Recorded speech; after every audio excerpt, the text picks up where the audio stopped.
What is going on, Big Blue Nation? Will Turpin, UK Superfan, back here on the UK Superfan channel. Today's video, we're going to look at the Kansas Jayhawks versus our Kentucky Wildcats. They'll be playing Tuesday night in the late game. I think it's a 9:30 tip on ESPN in the State Farm Champions Classic. We're going up against Bill Self. He's in his 18th year at Kansas. He's got a 6-5 career record against Kentucky since he's been there in Lawrence, and he brings in another good team. I don't think this team is loaded with NBA lottery picks. That's not the case.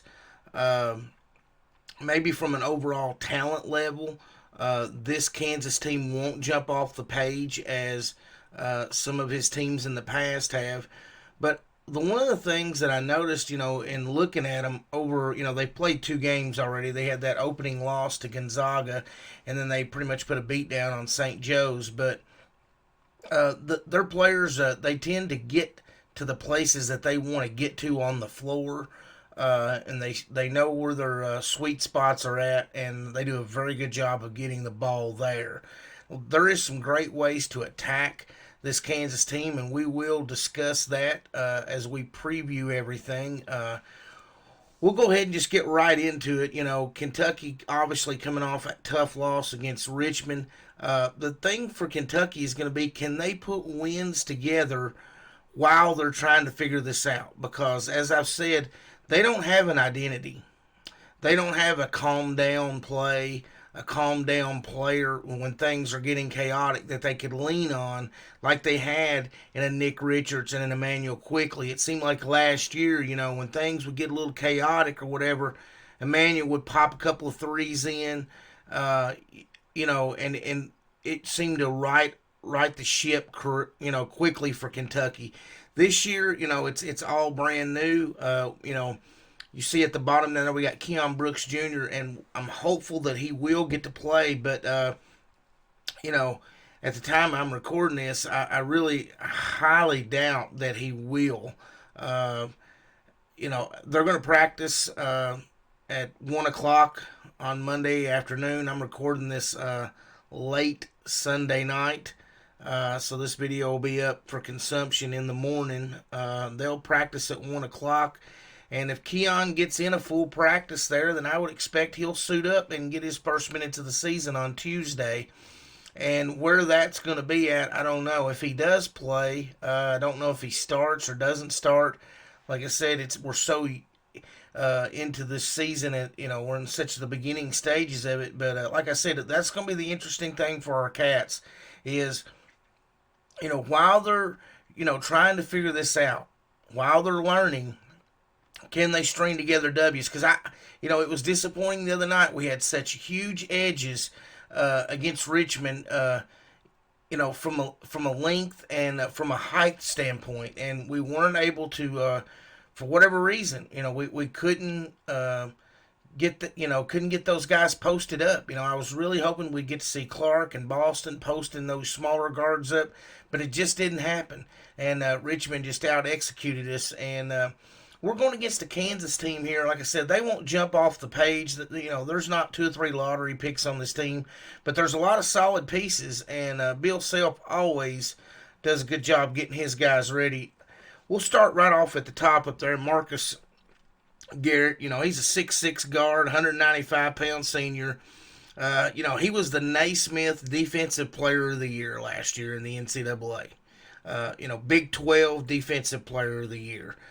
So there you go. Right off the bat, here you're playing another guy, just a bigger, longer, more athletic Vineyard that we played against Richmond. I don't know if he's got the quick hands that Vineyard had from Richmond, but he's certainly an harasser, and I would expect to see him guarding Brandon Boston Jr. or Terrence Clark. I mean, Askew is not really a real assertive scorer, so I would expect they wouldn't waste Garrett on him. But I expect them to put, if either one of Clark or Boston Jr. gets the hot hand, I would expect Marcus Garrett to be guarding them very quickly. And that's exactly what he does. I mean, he slides his feet, he keeps people in front of him, and he's just a guy that understands what Bill Self wants to do. He's been in this system, and he just knows what Bill Self wants to do, and he just finds himself. Seems like he's just always around the ball on the defensive end. He's just constantly getting deflections and that type thing. So, really athletic guard. Not a great scorer, but not a bad scorer either. Not a great offensive player, but not a terrible offensive player. So he's just sort of a neutral on that end. But like I said, he can stick to you like glue on defense.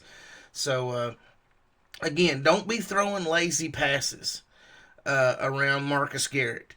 Don't be dribbling the ball casually around Marcus Garrett. I wouldn't go so far as to call him a pickpocket specialist like we did Vineyard of Richmond, but he certainly does seem to have a knack for getting his hands on loose balls, and he'll certainly, try to be a catalyst for the KU defense.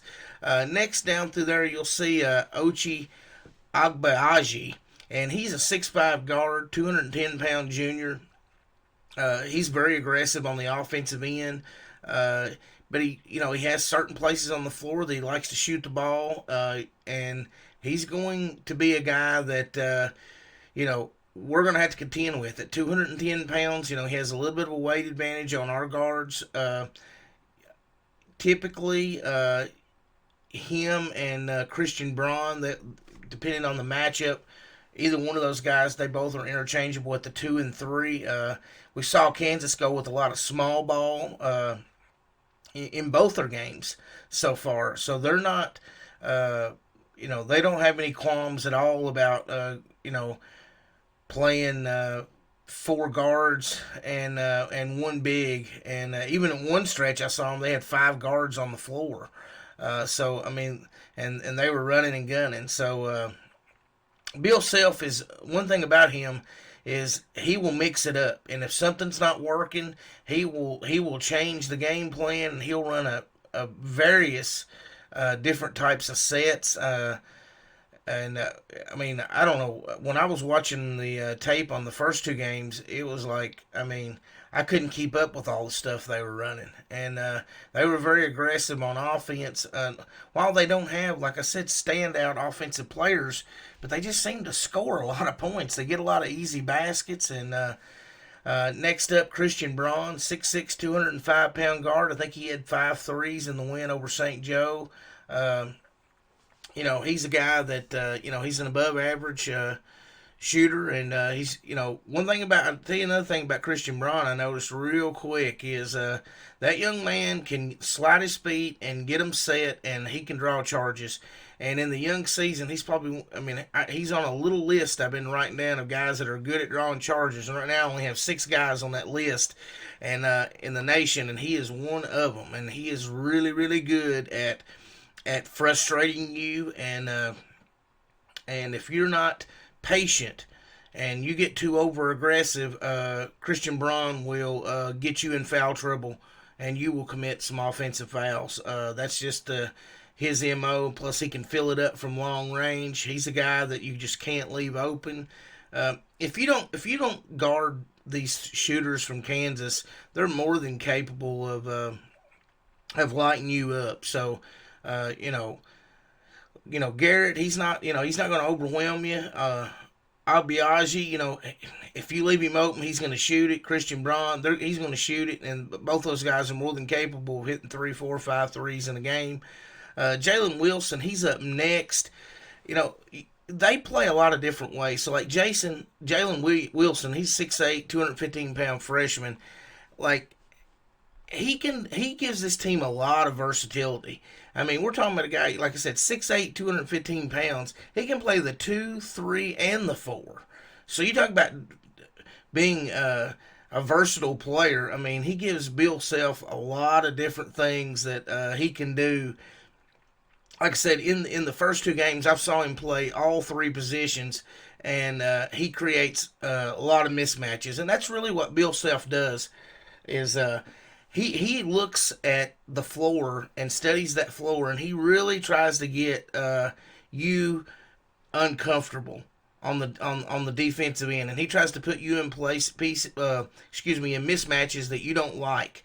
And Jalen Wilson, he is a guy that can definitely take you off the dribble, and you don't see a lot of 6'8", 215-pound guys that are taking you off the dribble. So he does have that in the repertoire, and just really an all-around great athlete. And also he can get in there and bang, at 215. So we'll have our hands full with him, no doubt about that. Next on up is David McCormick, and they have a lot of high hopes for David McCormick. I listened to a lot of the coach speak that came out of Kansas through the summer. They fully expected him to maybe be their leading scorer. You see him there, 6'10", 265 pounds. He's a grown man. He's a junior center, and there's a lot to like about him. If you don't pay attention to him, he can go for 20 and 15 on you. I'll just go ahead and let that be known. If you just play around and don't come in with the mentality that you're going to put a body on him for 40 minutes, pretty good chances he puts a double-double up on you and puts his team in a good position to win the game. Moving on down from there, we got Bryce Thompson, 6'5" guard, 188-pound freshman. This is a guy that Bill Self just absolutely loves. He raves about him. As soon as he crosses half court, he's in range. So there you go. Bryce Thompson is a long-range specialist, if you will. And you better keep a hand in his face and stay real close to that boy's gym shorts, because if he gets on a little hot streak, I've heard rumors out of Lawrence that he can hit 5, 6, 7 threes just in a short period of time, and they're really excited to have him. Next on the board is Mitch Lightfoot. He's a 6'8" banger, 225-pound senior. He hasn't played as much as I thought he would. I think more because Jalen Wilson has played so well, and they played small a lot this year. But Lightfoot is a big time shot blocker, and he can if you get in foul trouble, if Wilson or McCormick get in foul trouble, they don't have any problem at all putting an experienced Mitch Lightfoot into the game. Now, there was one other guy that I didn't get on here that I should have gotten listed, and I didn't. And he kind of stuck out to me there at the end when as I was researching on this game. Dejon Harris, he's a 6'1" guard. He was a redshirt freshman for him, and the kid is just electric. He really is. In that St. Joe's game, he only played, I think, I don't know, maybe 15 minutes. I can't remember exactly, but they had a plus 21 margin when he was in the game, and I know for a fact Coach Self, he called that out in their post-game press conference. He noted that, and so it wouldn't be surprised to see Dejon Harris get some extended run in this game. It wouldn't surprise me if he plays 15 to 18 minutes, and if he does, he will certainly make an impact on the game. He's an electric guard that can do it all and can shoot and get to the rim and make plays. He's a playmaker. So there we have it. That's the Kansas Jayhawks pretty much in a nutshell. Now, when you look at the matchups for this game, you look at Kentucky over here. One of the things that I noticed right off the bat that just stood out to me is Kansas has given up a lot of baskets in transition. So Kentucky really needs to be able to throw the ball out, get it going, get the rebounds, get a good outlet pass and fill those lanes. And so far this season, we saw, Isaiah Jackson and Brandon Boston both excel at doing that at times. Now, really, that's what Kentucky's going to have to do. In order to figure out how to beat this team, we're going to have to get some easy baskets. We can't just grind it out in the half court because we're just not good enough yet to do that. That's just a simple fact of the matter. we don't want to play a really, really, really slow down game. We want to figure out a way to get some easy baskets. But also, Kentucky is going to have to show more interest in playing defense than what we did against Richmond as well, because Richmond has experienced players, but Kansas has just as good athletes as they've got, and they're just as well coached. So I mean, you're kind of running into sort of the same scenario. I don't want to compare Kansas to Richmond, but you're running into sort of the same scenario of a team that knows what they want to do. You know what I'm saying? Like Richmond. And while they may not be a senior laden, they do have plenty of experience. And from watching them play in the first two games, they have a really good idea of what they're trying to get accomplished on offense, and they execute it very, very well. So, I mean, even against Gonzaga, who's probably the best team in the country, Kansas was still, you know, 65 to 70% of that game, they executed really, really, really well. And they had a chance to win that game in the second half until they kind of folded there the last 10 minutes. But the ways that Kentucky is going to need to do, and what we didn't take advantage of the other night, and we must take advantage of, is one of the things that stood out to me is David McCormick, their big 6'10 center. He is not good in ball screens at all. So I mean, we need to get Sarr coming out and running some pick and roll. Really, this Kentucky team, we need to simplify things.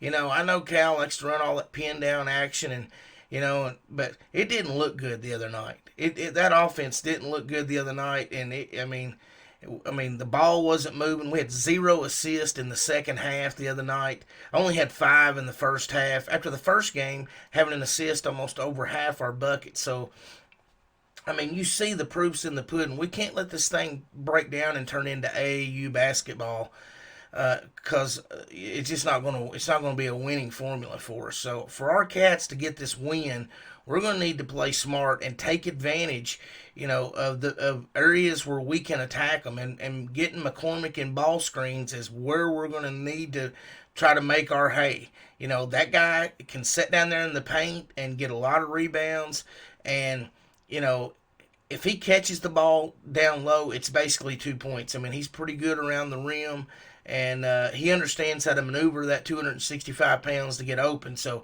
he's going to probably score some points down low for him, but we've got to make him work on defense. So, Sarr, Jackson, I honestly would have him, Sarr and Jackson both bringing Wilson and McCormick out away from the basket in pick and roll situations, and try to get McCormick in switches on our guards, because Bill Self's going to do that to us with Agbiaji and Braun probably. He's going to try to get switches and try to create mismatches as well. So that's what we've got to be able to do. We've got to be able to take advantage of McCormick, and then really what will happen is once we start really abusing them with that pick and roll, and getting McCormick in those ball screens, then what will end up happening is then they'll start bringing help to McCormick's side, and that's when it can really open up and you can really start moving the ball around. But he's a huge asset for Kansas because he is a big body. 6'10", 265. That's a hoss. But what's going to happen is he can be wore down.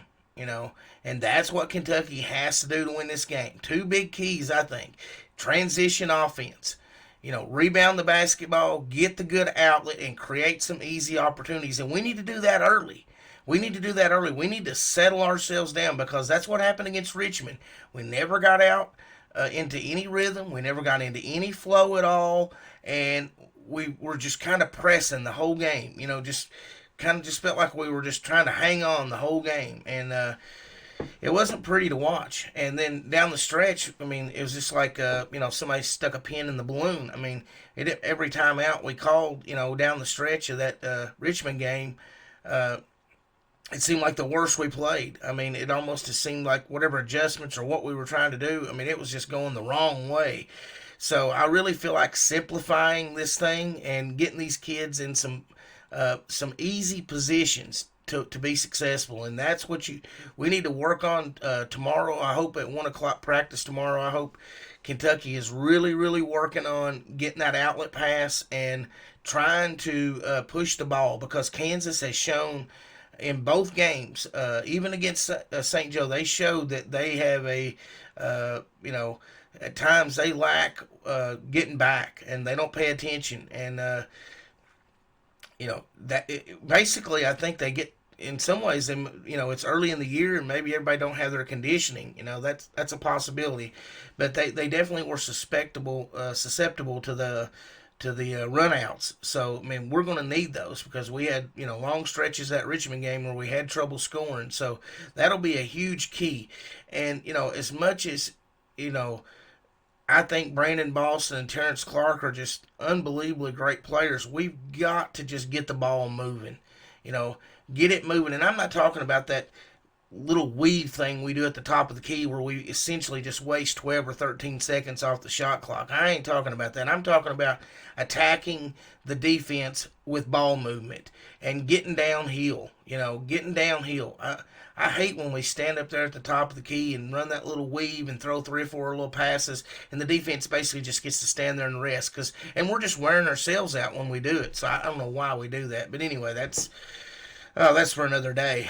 But but like I said, we want to get McCormick and Wilson in ball screens, and we must defend the 3. I think as long as we can hold our own at the backboard position, which we should be able to hold our own with the rebounds, and as long as we are on the plus side of the fast break scoring. So Kansas is also going to look to try to get easy baskets. So we need to outscore them in transition, even if it's just by a little bit. Hold our own on the backboards and make sure that we keep, don't let, Bryce Thompson and Braun and Agbiaji, don't let none of those guys light you up. And if you do that and execute at all on offense, you should be able to win this game. Kansas is not, they're not loaded to the gills here. Garrett, he's going to be a solid defender. So, yeah, he's going to make it hard on Terrence Clark. Agbiaji, he's a really solid player, but he's not a lottery pick. He's a good ball player, just a good, solid ball player that does a lot of things right, and he understands what Bill Self's going to ask of him. So he's going to play smart. They're not going to make a lot of dumb mistakes. So you've got to go in there and just beat them. Go in there and beat them on the backboard, beat them in transition, and when you are forced to play half court, simplify it. Don't run all that pin down action and all that stuff. Don't do all that. You can throw it in there occasionally here and there, but just simplify it. Clear out one side of the court, put 3 guys on one side of the court, and then get it over on the other side to a 2-man game, and run some pick and rolls. Make McCormick and Wilson defend pick and rolls. Get them playing high. Get them in switches. Get them in mismatches, and abuse that. That's going to be the key for Kentucky to win. And Davion Mintz has got to give us something off the bench. Him and Cameron Fletcher, we're just not good enough, especially without Keon Brooks. We are not good enough to go out and dominate anybody, not even a bad team, without Mintz and Fletcher giving us at least some contribution. And I almost feel like this last game that we kind of gave up on Davion a little too early. So hopefully against Kansas he can kind of right the ship, because that's going to be another key piece for us. And if he's only playing 9 minutes and Cal's already losing confidence in him early on in the season, that's not a good thing for Kentucky. And we need this win. We need a big win. This is a blue blood game against Kansas. Battle the blue blood colleges, and it's a big game. Calipari wants to win this game. Self wants to win this game. It's a good little rivalry. This is a great tournament that they put on every year. So I'm really looking forward to seeing how the Cats respond on Tuesday night. We got some competitive guys on this team. We got some great athletes. If we all just be patient with them, and hopefully we'll see a little improvement. Hopefully we'll just clean up a little bit of mistakes and we can watch this team grow. Like I said, as long as you don't lose, 7 or 8 games early on and just completely knock yourself out of getting in the tournament, as long as you don't do that, you pretty much, you can't lose the national championship early on in the year. So if you just keep improving, like I said, you got to remember this Kentucky team. I've said it over and over again. I'll say it one more time. We're starting all brand new players. That's unparalleled for even a Calipari team. And if you don't have any patience at all in that, then you're going to just drive yourself nuts, as a fan. So, I just want to try to tell everybody just enjoy the path, enjoy watching these young kids grow. And I really truly believe in a 2 or 3 week span, we'll see a lot different Kentucky team out there. But they're going to have to bring it against Kansas because if not, they'll do the same thing that Richmond did. You know what I'm saying? They'll just stay with it and stay with it, and they may go through stretches where they don't shoot the ball well, but then eventually they will. It's like Richmond, 28% in the first half and like over 60 in the second half. So Kentucky's just got to stay on course defensively too.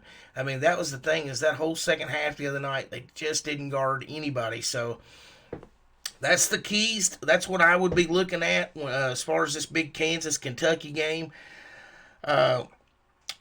We will probably look to do a post game wrap up. It won't be a live Tuesday night. That game's a late game. So what I'll probably do is just Wednesday morning I'll get up and do a basketball news and notes, and I'll break down sort of the post game press conferences from Cal and do a full analyzation on Wednesday, kind of breaking down everything that we saw in this Kansas Kentucky game. Guys, I appreciate all the support that you guys give the UK Superfan channel. If you haven't already, go ahead and hit that like button. Give us a subscribe. Go on this journey with us as we try to get a 9th national championship for our young Kentucky Wildcats here, trying to bring home a number 9 title for Kentucky. And I think it's doable. Everybody maybe hit the panic button a little bit the other night, and it's just a young team. It takes time. And hopefully, everything will stay clear, and this team can play most of these games. Again, I appreciate all the support here on the UK Superfan channel. Go Cats! Let's get this big win here, and move on down the road. Y'all have a good night. Thank y'all. Bye bye.